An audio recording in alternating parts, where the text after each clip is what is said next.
네, 반갑습니다. 지방자치론 7급 김만희입니다. 이번 지방자치론 7급 일단 수고 많으셨습니다. 시험 치느라 수고 많으셨는데 참 여러분이 경쟁을 피해서 지방자치론을 선택해 오셨을 텐데, 그렇죠? 이 지방자치론 같은 경우에 이번 시험에서 난이도 같은 경우에는 굉장히 높았습니다. 근데 왜 높았냐?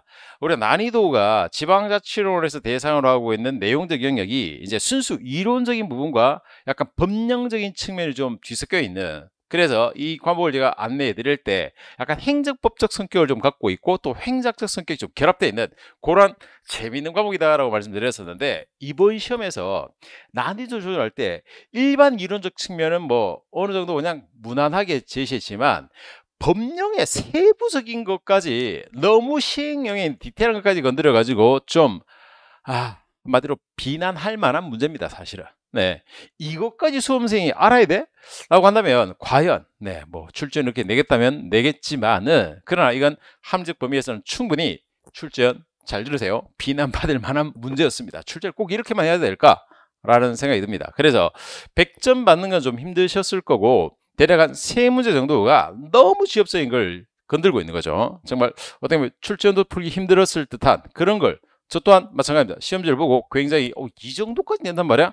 당황스러운 문제들이 한 2-3문제 정도 있었는데, 그걸 감안하더라도 뭐 7급이라는 수준을 연한다면 사실 우리가 7급에서 행정학과 지방자치론을 100점을 받으면 좋겠지만, 이 과목의 특성상 100점까지 도전하기 좀 이런 난이도라든가 지엽적인 부분이 항상 저하죠.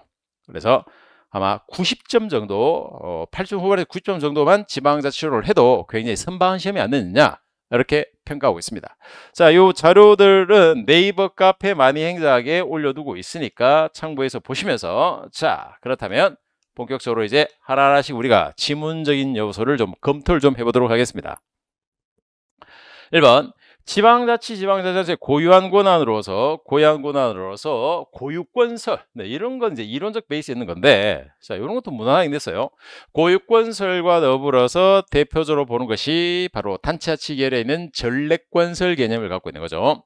물론 우린 제도적 보장설을 취할 겁니다만, 옳지 않은 것은 헌법에 의해서 제도적으로 보장됨으로써 법률에 의해서 폐지할 수 없다고 본다. 자, 이건 제도적 보장설. 이 고유권설은 원래 지자체의 원래 권한이다, 이 논리죠. 그래서 안 맞고, 중앙집권에 대한 저항의 개념으로 사용되었었다. 배경이 뭐냐면 중앙집권에 대한 저항의 개념으로서 분권적 논리를 쓰고 있는 이 고유권, 이거는 주민자치적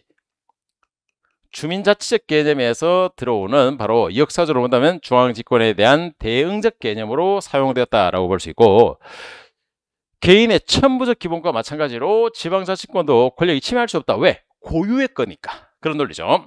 지역사회는 국가가 성립하기 이전부터 존재했으므로 그 계열 자체인 지자체는 고유한 권한을 갖고 있다. 맞습니다. 이 논리가 바로 중앙에 대한 저항의 논리를 지향해 주는 겁니다. 그래서 2번, 4번 질문은 맥락적으로 같은 내용이에요. 자, 그래서 이 고유권설에 안 맞는 제도적 보장설에 의한 1번이 되겠죠. 우리나라를 물은 게 아닙니다. 고유권설을 물었죠. 자, 2번입니다. 지방자치단체 세목 중에 보통세, 이거야 뭐 반가운 문제죠. 이 또 너무 또 이런 거 툭 던져주니까 얼씨구나 하고 우린 먹겠습니다만, 너무 좀 어이없는 문제, 어이없는 거 당연히 물을 수 있는 문제인데, 다른 것과 비해서 난이 조절을 해서 이런 면이 좀 실패했다라고 제가 평가를 한 겁니다. 자, 보통세가 아니라 목적세, 지방교육세와 지역자원시설세 두 가지는 당연히 외우고 계셔야 됩니다. 혹시라도 이런 내용을 놓쳐서 했다라고 한다는 것은 조금 마지막 정리 부분이 조금 미약하지 않느냐, 그런 것들을 한번 성찰해 보실 필요가 있습니다. 자, 다음 라이트 모형이죠. 자, 라이트 모형이다. 이 모형도 당연히 나와야 될, 이론적으로 당연히 알고 있어야 될 3가지 분류죠. 그러니까 연방과 주정부와 지방정부 간의 관계를 어떻게 보느냐에 의한 겁니다. 그래서 상호 의존적 관계를 형성하고 서로 교환과 협상이 이루어지고 있다. 자, 그렇다면 바로 중첩권형이죠. 중첩권형. 충분히 볼 수 있는 문제고, 4번에 기관임 사무. 이 문제는 반갑죠. 제가 이 기관임 사무를 엄청 강조했습니다. 시험 나오면 그냥 기관임 사무 들어오면 지문에서도 항상 이거 조심하고 항상 앞뒤를 살피라고 아주 강조했었는데, 자, 딱 들어왔죠. 예상했던 문제인데, 옳은 것은 기관임 사무는 원칙적으로 의회 관여가 안 되죠. 이 의회 관여의 대표적인 뭐였다? 조례. 조례에 제정이 된다, 안 된다? 안 된다. 한 권으로 보는 지방자치론에서 굉장히 강조했던 사항이고, 지방자치단체 장이죠. 장입니다. 단체가 아닙니다. 장에게 국가 사무를 위임받아 처리하는 경우에 국가와 자치장은 책임 소재가 불명확해지는 문제가 있다. 네, 요게 문제가 되고, 기관 임의 사무 처리에 드는 경비는 국가 지방자치 배분하에 분담하는 것이 아니라 누가 위임시켰으니까 시킨 주체, 국가면 국가가 돈 다 내야 되는 거죠. 반반 배분하는 구조는 뭐다? 단체 위임 사무에서 나타나는 거죠. 3번 기관 임의 사무를 위임받은 지방자치의 집행기관은 집행장입니다. 국가의 하급기관의 지휘에서 사무를 처리하기 때문에, 그래서 이게 바로 뭐다? 합법성 감독. 이거에 합법성 감독 받지 않는다? 합법성은 단체 임의 사무든 기관 임의 사무든 단체 임의 사무든 기관 임의 사무든 단체 임의 사무, 고유 사무든 다 되는 겁니다. 네, 부당하다. 요기에 대한 부분들이죠. 네, 아니하다. 틀렸습니다. 자, 그다음 5번에 자, 지방자치법상 구역입니다. 구역. 자, 옳지 않은 것은 단체를 나누고 합칠 때, 그렇죠. 이거는 지방자치 법인격을 변동시키기 때문에 항상 법률이라고 했죠. 법률.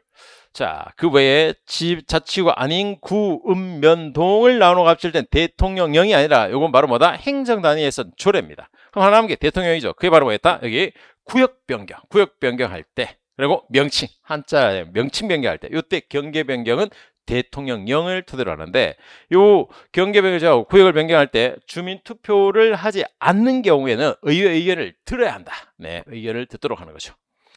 그리고 4번 지방자치단체장이 대통령으로 정하는 고사유로 행안부 장관에게 경계 변경에 대한 조정을 신청하는 경우에 지방의회 제적과반수 출석 3분의 2 이상의 동의를 받아야 한다. 네, 요 정족수에 대한 부분들이죠. 가중 정족수 기준을 사용하고 있습니다. 되셨죠? 네.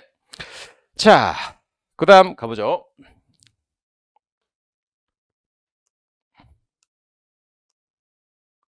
자, 6번 가볼까요? 6번. 네. 지방자치법상 주민감사 청구 제도입니다. 이건 참여제도로서 주민감사라든가 조례발안제도라든가 주민소환제도, 이런 제도들은 제도로서 꼭 알고 있어야 될 내용이었죠. 자, 1번. 수사나 재판에 관여되는 사항에 대해서 수사재판 관여되는 건 다 항상 예외 열려였죠. 두 번째, 시도는 300. 자, 광역은 300. 그렇죠. 나이 18세. 그리고 장애관에 속한 사무에 대해서 이거는 알고 있어야 될 사항이죠. 300, 200, 150명. 당연히 외우고 계셔야 될 사항이고. 자, 주무장관이나 시도지사는 주민의 감사 청구를 받으면 청구를 받은 날부터 5일 이내에 그 내용을 공표하며 청구를 공표한 날로부터 7일 이내에, 야, 이 날짜를 이거 가지고 7일이 아니라 10일인데 이 날짜 가지고 이렇게 너무 좀 디테일한 장난을 쳤는데, 어쨌든 지방자치론이 갖고 있는 영역이 이런 걸 건듭니다. 자, 그래서 4번 주무장관 시도지사는 주민감사 처리할 때 대표자에게 반드시 증거 제출 의견 진술기에 부여한다. 요거까지. 자, 그래서 만약에 3번의 이 날짜를 만약에 안 외웠다 하더라도 1, 2, 4에서 이것은 역으로 맞출 수 있는, 추론해서 아, 요건 틀렸다라고 제거해서 맞출 수 있는 고조건을 쓰는 것이 타당합니다. 이런 디테일 수를 다 외우는 게 좀 부담스럽거나 혹은 외웠다 하더라도 그날 까먹을 수는 있겠죠. 자, 그런 점이고. 7번 지방자치장과 의회 관계에 대한 설명으로 옳지 않은 것은, 자, 의회 관계입니다.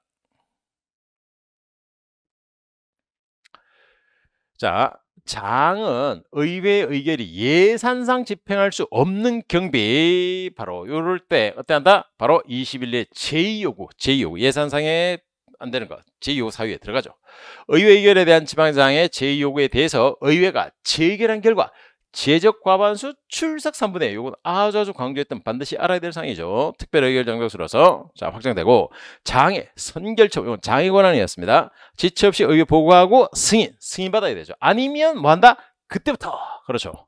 뭐 1, 2, 3번은 충분히 학습했던 내용이고. 자, 4번입니다.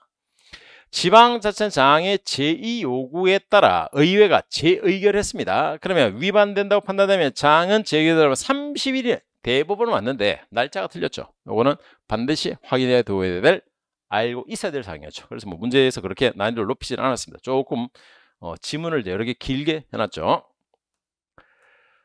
자, 8번입니다. 8번. 사무배분의 원리로서 보충성의 원칙에 대한 설명으로 옳은 것만 골라보자 이겁니다. 보충성의 원칙. 그래서 자, 첫째, 지방자치법의 보충성의 원칙에 반한 규정이 존재하고 있다. 우리 지방자치법에서는 기초우선의 원칙 그리고 보충성의 원칙을 천명하고 있습니다. 자, 그런데 카톨릭 신학 사회 회칙에 영향을 받았다. 요 지문은 이건 낯선 지문이 아니고 과거에 우리 지방자치론, 제 지방자치론에 요 지문이 기출에 한 10년 전에 한번 기출에 나왔던 지문을 그대로 썼죠. 그래서 이론적 영역으로 본다면 카톨릭 신학에서 교황의 권한이 어디까지 해야 될 것인가 그걸 회칙에서 이제 만들었던 건데 그걸 지문을 그대로 활용해서 사용하고 있죠. 요건 아마 여러분이 판단하기가 조금 애매했을 거고 그러다 치더라도 자, 디귿에 지방자치의 지도 원리로서 유럽 지방자치 헌장에 반영되었다. 리을에 소극적 의미는 기초정부가 1차적으로 활동할 수 있는 여건을 갖추도록 상급, 자, 소극적과 적극적 두 가지인데 보충성의 원리가 바로 그 기본서 날개에다 넣어드렸는데 상급 정부가 지원해야 된다. 요 1차적으로 활용할 수가 이거는 적극적 의미에서 들어가는 거죠. 그래서 리을 지문은 확실히 틀렸습니다. 그래서 리을이 틀린 것들 빼버리고 나면은 결국 뭐냐? 라는 건데 요게 아마 조금 어려웠을 거예요. 유럽 지방자치 현장에 반영돼 있다는 점.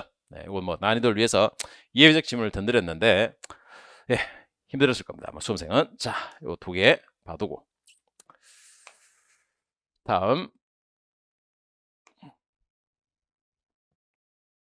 누차 말하지만 지방자치론이 이렇게까지나 디테일하게 가지 않아도 충분히 문제화할 수 있는 영역은 많습니다. 네, 출전의 어떤 성향이라고 할까요? 네. 자, 지방자치법상 의회에 두는 위원회. 자, 이것도 이제 세부적인 것을 묻고 있는데 윤리특별위원회, 윤리자문심사위원회, 민간전무자, 민간이 들어온다고 했죠. 여기는 민간 공동으로 민간이 들어옵니다. 의장이 위촉하고 위원회 위원장의 위원회 자치법을 위원하기 위하여 지방의회 의원이 아닌 전문지식을 가진 위원, 전문성을 강화했고 폐회 중에는 장애도 의회 의장 또는 위원장의 이유를 붙여 위원회 개회를 요구할 수 있다. 폐회 중일 때 예외적이죠. 위원회는 본회 의결이 있거나 의회 의장 또는 위원장이 필요하다 인정될 때 제적 4분의 1. 자, 요 정족수 가지고 장난을 쳤죠. 숫자 틀리게 해놨습니다. 지금 3분의 1, 4분의 1 틀렸죠. 자, 10번. 10번 오셔서 위원회를 잘 묻지는 않는데 예외적으로 지금 요번 시험에 들어왔죠. 자, 행정협의회는 당연히 준비하고 있어야 될 내용이었습니다. 지방자치단체 둘 이상이 관련 사무를 일부를 공동으로 하기 위하여 전부가 아니죠. 일부 공동으로 해서 우리는 행정협의회를 둡니다. 협의회를 구성하는 경우에 자치장은 시도가 구성원이면 해안부 장관과 관계중앙장에게, 시군과 구성원이면 시도시를 거쳐 해안부 장관에게 보고한다. 이 행정협의회는 이 거쳐서 보고하는 게 아니라 해안부 장관에서 보고하지 않죠. 시군과 구성원이면 시도. 요거 법령 조문을 그대로 딱 틀었죠. 지금 비틀어 놨습니다. 자, 이 부분. 자, 3번. 행정협의회 회장과 회원은 규약으로 정한 바에 따라 관계 직원 중에 선임, 네, 협의회에서 시군, 구 협의사항에 대한 합의가 이루어지지 아니한 사항에 대해서 관계지방자장이 요청할 때는 어디? 둘 이상 지도회장, 요때는 해안부 장관의 조정이 들어갈 수 있습니다. 네.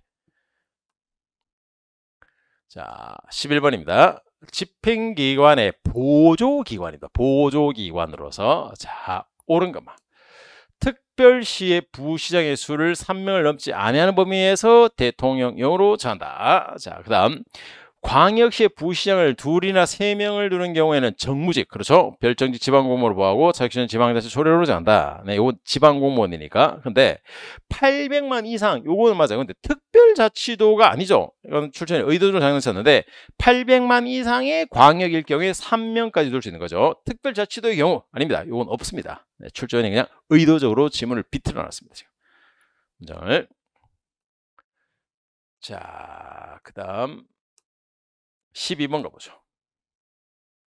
지방공개법. 이거 수업 때 자료로도 지방공개법 꼭 봐두세요라고 우리가 출력물로 보완까지 했던 내용이었는데, 자, 그런데 문제는 뭐냐? 이 문제도 좀 제가 참 이 정도까지 해야 되냐, 좀 어이없게 볼 수 있는 문제라고 요건 우리가 자료로서 충분히 봤던 내용이니까 범위 안에 들어올 수 있겠네요. 자, 지방기업, 지방직영기업의 종류에 대해서 토지개발사 포함된다. 자, 됐고, 지자체가 직영기업을 설치 경영하는 경우에는 바로 이러한 기본사항을 조례로 한다. 이건 지자체, 지방공기업이니까 조례라 제정 대상이 됩니다.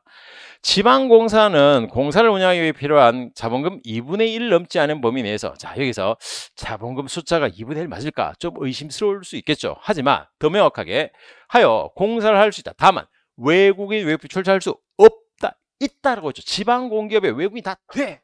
이거 제가 수업 시간 자료 주면 별표까지 이거 꼭 된다. 주의하라라고 강조했던 내용이죠.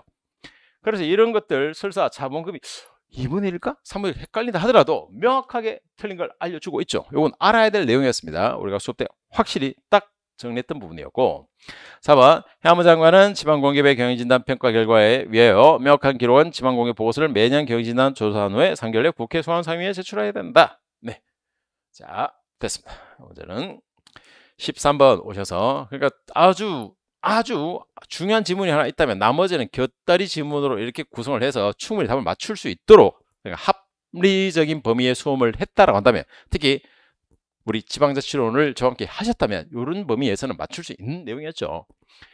자, 13번에 재정법상의 경비부담입니다. 경비부담에 관해서, 자, 국가가 바로 오는 것은 국가가 지자체 보조금을 교부할 때는 법령이나 조례에 정하는 게 외에는 재원 부담을 지시할 수 없다. 보조금 교부에 대해서 보조금을 교부한다. 이럴 경우에는 충분히 가능합니다. 이 문제도 사실은 좀 난이도를 꽤 많이 높인 문제예요. 일반적으로 잘 못 봤을 문제인데, 자, 진짜 없다 틀렸고, 부담 교부금과 관련되어서 국가와 지방자치가 부담할 경비에 지자체가 부담할 경비 종목 부담 비율은 해안부 장관이 정한다. 이건 굉장히 디테일한 부분들이죠. 요 부담금 같은 경우에 교부금과 관련돼 가지고 부담금에 대한 부분들, 이런 부분들에 대해서는 해양부 장관이 그럼 해양부 마음대로 정하느냐? 그렇지 않습니다. 요걸 하기 위해서 대통령 영의 기준에 의해서 하도록 해놨죠. 해양부 장관이 모든 특히 재정이라든가 인사를 이렇게 마음대로 하는 경우는 없다라고 제가 말씀드렸죠. 해양부 장관 소속으로, 자, 지방재정관리위원회, 요 위원회 심의 대상에는 국가지자체 간의 세목 조정 사항 중에 지방재정 부담이 되는 중요 사항도 포함된다. 문장상으로 큰 문제는 없습니다. 자, 요거는 여러분이 잘 못 봤을 지문이라서 아마 당황스러웠을 거예요. 4번에 중앙관서장은 국고채무 부담 행위 중에서 지자체에 수반하는 예산 명세서를 해양부 장관에 제출하기 전에 시도지사와 협의해야 된다. 자, 이 중앙관서장이 이런 부분에 대해서 놓을 때 시도지사 넣을 때 제출하기 전에 시도지사 협의를 왜 합니까? 시도지사랑. 네, 이 부분도 틀렸죠. 그래서 이 지문은 굉장히 디테일하게 넣은 조문형 문제로서 이런 문제는 네, 좀 아마 힘들었을 겁니다. 네, 자, 14번. 자, 특별지방자치단체 협의와 더불어 이 특별지방자치단체에 대한 문제는 당연히 이거는 우리가 수험으로서 준비하고 있어야 될 사항이었습니다. 옳은 것을 모두 고르면 특별지방자치는 사용료 수수료 분담금을 부과할 수 있다. 자, 요거는 특별지방자치단체는 법인격을 갖고 있다는 점, 거기에 착안을 하는 겁니다. 법인격을 갖고 있다는 점. 그런데 있다고 했지만 이 정도까지 세부적으로 들을 줄은, 이것도 아주 디테일하게 일반적으로 거의 못 봤던 문제 스타일로 딱 아주 세부적인 걸 건드렸죠. 일단 법인격을 갖고 있다면 지방자치단체와 더불어서 채도 발행할 수 있고, 바로 요런 세금에 대한 게 아니라 요 사용료 수수료 부담금에 대해서는 부과할 수 있다. 세금은 아니죠. 단체 구성이 지방자치 처리할 특정 사무를 수행하기 위하여 설립된 것이므로 국가의 사무를 위임받을 수 없다. 위임해서 그 범위 내에서 특정 사무를 처리할 수 있도록 근거를 두고 있습니다. 특별지방자치장은 특별지방자치 의회 선출한다. 이거는 우리가 충분히 봤던 내용이죠. 반드시 의회. 그래서 이때는 겸 밑에 달아왔거든요. 장은 겸할 수 없다가 이때는 의원과 장을 겸할 수 있는 예외적인. 그래서 저와 함께 공부를 하셨더라면 디귿 리무를 지으면 두 개에 대해서는 사실은 판단이 가능합니다. 그러나 요 니은 지문은 당연히 임무를 수행하는 과정에서 기능적 측면에서 위임이 안 될 수가 없고, 그러면 이 기역 지문이 결국 남죠. 그래서 이런 것들은 배열상에서 사실 확실한 걸로 추론을 해서 답을 도출하는 방법을 쓸 수밖에 없었을 겁니다. 물론 하나하나 지문을 다 알고 있다면 맞겠지만 그런 수험생이 과연 몇 명이 있었겠습니까? 거의 없다고 봅니다. 그래서 14번도 굉장히 좀 난이도를 확 아주 디테일하게 높여버렸죠. 자, 그 다음 가보겠습니다. 자, 15번입니다. 15번. 중앙지방협력회의. 협력회의도 이것도 들어올 거라고 예상했던 거였는데, 자, 장과 자치단체 장이 사무처리할 때 의견을 달리하여 협의 조정하기 위하여 중앙지방협력회, 중앙과 지방의 의견을 달리해서 할 때 중앙지방협력회를 두는 것이 아니라 뭐다? 행정협의조정위원회를 두는 거죠. 중앙과 지방이냐, 지방과 지방이냐. 요거 중앙과 지방에 대해서냐, 지방과 지방끼리의 분쟁이냐, 여기에서 주의를 하고 계셔야 됩니다. 자, 됐고, 기초단체장 또는 기초단체 의장이 전국적 협의체의 대표자는 중앙지방협력회 구성원에 들어갑니다. 이건 조문에 들어와 있는 내용이죠. 법조문적 내용인데, 실무협의회 위원장은 행안부 장관과 시도지사 협의회장, 시도지사 중에서 지명하는 1위. 요거까지. 요게 이제 일반 잘 안 보는 지문까지 지금 넣었는데, 요 문제. 자, 4번. 중앙지방협력회 구성원의 과반수 출석과 기하고 출석은 3번. 요거 바꿨죠. 요 정적수에 대한 부분들은 정말 요번에 숫자로서 장난치려고 딱 정적수를 틀어버렸는데, 요건 암기에도 써야 될 사항이었습니다. 좀 아쉬운 문제죠. 자, 16번을 가보겠습니다. 16번. 지방재정법령상 재정지출에 대해서, 재정지출. 옳은 것은, 자, 타당성 조사를 위해서 행안부 장관에게 위탁 계약을 체결할 수 있다. 네, 이 지자체 재정에 대해서는 기재부, 지금 재정경제부가 바뀌었겠죠. 재정경제부가 아니고 행안부 장관 권한. 자, 지방자치장은 500년 이상 기간에 대해서 중기지방계획을 수립하여 의회에 제출하고 회의원회 개시 60일까지 날짜가 틀렸죠. 네, 요 명칭은 전부 다 재정경제부 장관으로 바뀝니다. 물론 요 문제 낼 때까지는 뭐 법이 지금 과도기에 있으니까 뭐 이것 가지고 틀렸다고 할 수는 없고, 날짜죠. 재정영향평가 대상에 국가사업이 포함되지 않은 재정영향평가를 포함하는 거죠. 그 다음 행안부 장관은 시도에 보고한 재정공시 내용 분석에 평가돼 자한 비교 공시를 위해서는 지자체 당일로 해야 된다. 이 지문도 정말 저도 이 지문 너무 어이없는데, 이 행안부 장관이 비교 공시를 하는 게 아니고 지자체 통합 공시에 대한 것을 요걸 가지고 장난을 쳤다는 게 참 너무 좀, 네, 수험의 범위를 너무 좀 오버했지 않나. 네, 또 좀 아쉬운 문제입니다. 아쉬운 게 아니라 좀 비난받을 만한 문제입니다. 굳이 이렇게까지나. 자, 17번. 자, 장애직 인수위원회. 자, 인수위원회죠. 여기 지방자치법 개정하면서 인수위원회에 대해서 한번 주목해 볼 필요가 있었는데, 지방자치법에 규정한 이 외의 인수위원회 구성 운영 분야에 관한 사항은 지방자치법이 아닌데 공선법을 따를 근거법을 틀렸죠, 지금. 인수위원회 당선이 결정된 때로부터 임기 시작 후 20일. 자, 시군구 인수위원회 1명, 부위원장 1명, 15명. 네, 이것도 디테일한 숫자 문제죠. 그리고 조직 기능에 포함된다. 이건 당연한 지문일 거고. 18번입니다. 자, 지방분권 및 지역균형발전 특별법상, 요 법 제가 수업 때 자료로도 한번 나눠드렸고 뭘 꼭 주목해 두세요라고 했는데, 그걸 또 딱 건들고 있는데, 이 법은 좀 의미가 있는 법이라서 그렇습니다. 낼 만한 내용을 건드렸는데, 그러나 가보면 통합지방자치단체는 시군구로 설치한다. 자, 그 다음 지방자치단체 통합으로 추가되는 공무원의 정원에 대해서는 정원 외로 인정하되, 통합일 경우에 외로 인정하되 이에 조속한 해소를 노력한다. 그렇죠. 계속 정원외로 가는 게 아닙니다.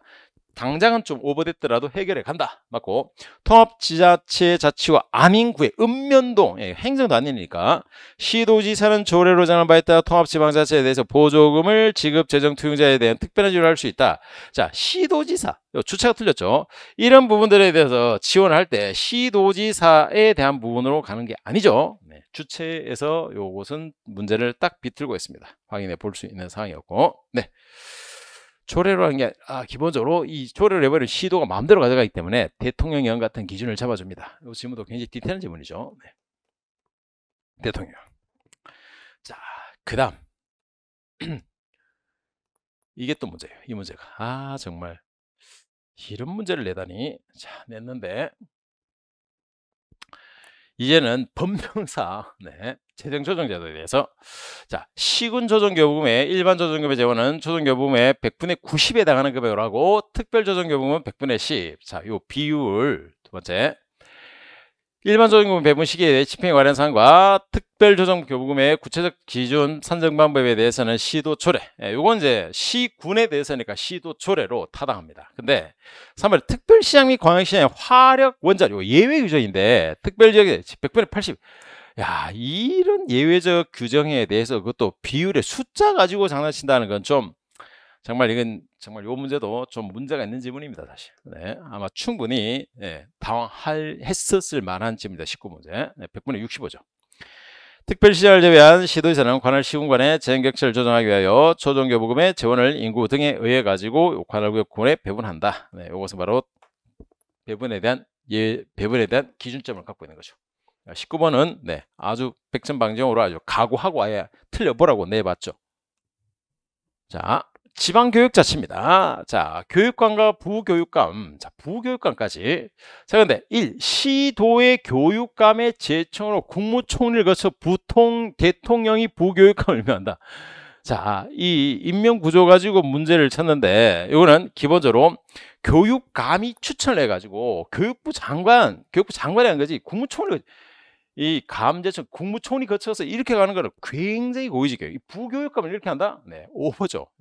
부교육감이 아니라 요 제청이라는 부분이 제청이라는 부분이 빠졌습니다. 여기 추천하고 교육감이 추천하고 그 다음 제청으로 넘어가야죠. 틀렸습니다.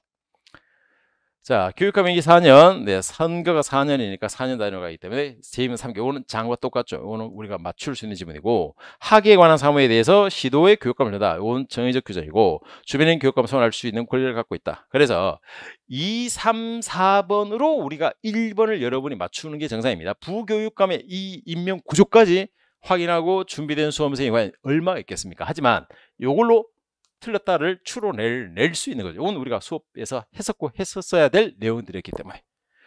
자, 그렇습니다. 전체적으로 본다면 말씀드렸듯이 이번 지방자치로는 7급 치고 너무 좀 디테일한, 아예 100점 방지를 아예 각오하고 너무 디테일한 걸 건드렸다는 점에서 좀 출제원이 조금 문제가 있는, 비난 좀 받을 만한 문제 출제입니다. 그러나 이런 두세 문제, 세 문제 정도를 빼고 두세 문제 뺀다 하더라도 나머지는 앞에서 봤듯이 좀 우리가 알아야 될 내용을 정확하게 알고, 그리고 그 중에서 한 문제 정도는 추론해서 제거법에서 접근해서 맞출 수 있는 내용들이었죠. 그래서 결국 시험장에서 과연 이걸 당황하지 않고 이렇게 할 수 있을 정도가 된다면 아주 고득점 할 수 있는데, 그렇지 않다면 전체적으로 굉장히 난이도가 어렵습니다. 자, 그래서 지방자치론이건 행자이건 제가 누차 말하지만 해야 될 걸 정확하게 하는 것이 굉장히 중요합니다. 이런 수치 몇 개, 잡단 이런 거 막 외운다고 해서 실력 오른 것과 비례하냐? 그렇지 않다는 거죠. 네, 그래서 이 점을 꼭 감안하셔서 이제 내년 지방직 7급 자치론을 준비한 여러분은 꼭 참고하셔가지고 이 공부 방향을 잘 설정하시고, 그리고 마구잡이로 좀 공부하지 마시고 강의를 토대로 해서 제 강의 이론과 바로 이 이론과 기출을 한 권으로 해결하는, 이렇게 해서 기출을 한 권으로 정리하는 바로 이 개념으로 한 방에 끝내주셔야 됩니다. 그리고 이제 좀 디테일한 암기 부분이 행작보다는 좀 더 많죠. 네, 그런 것까지 7급에서 신경을 쓸 필요가 있겠습니다. 자, 나머지 사항들 필요한 거라든가 궁금한 사항들은 네이버 카페 많이 행작에 Q&A 올려주시면 되겠습니다. 시험 치신 여러분 수고하셨고, 네, 다음 강의에서 뵙겠습니다.